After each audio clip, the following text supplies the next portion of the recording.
Good morning mga bes! Day off ko nga pala ngayon kaya samahan niyo akong magkulong sa bahay. Wala nga kasi akong pupuntahan ngayon kaya dito lang talaga ako sa bahay. Kaya, let's do the laundry! Konti nga lang yung labahin ko pero ayokong natatambakan. Kaya lalabhan ko na ngayon, wala naman akong gagawin.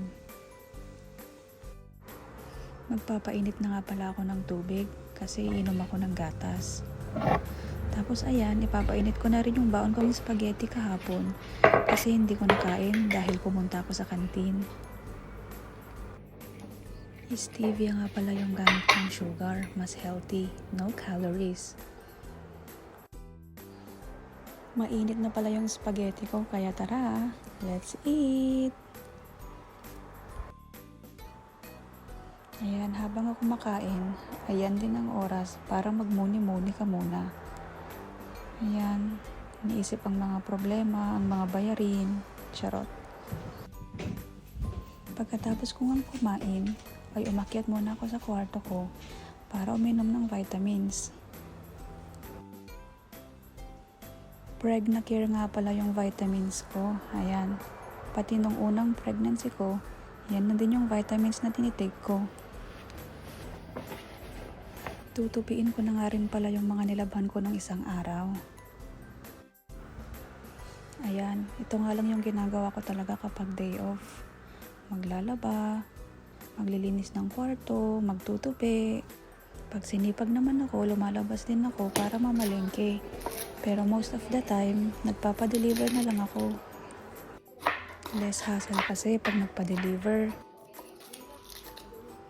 At dahil back to duty na ako bukas, i-prepare ko na yung babaunin ko.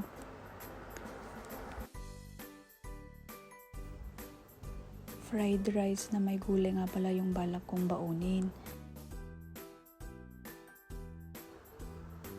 Ayan, nakapag-chop na nga pala ako ng bawang at sibuyas.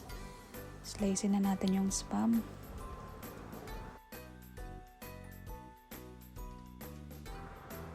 Buti na nga lang talaga at may natira pang spam. Kasi ayoko talagang lumabas. Napakainit kasi.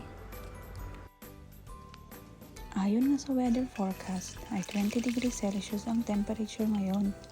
Pero parang mas mainit pa doon eh. Iba talaga yung init dito mga bes.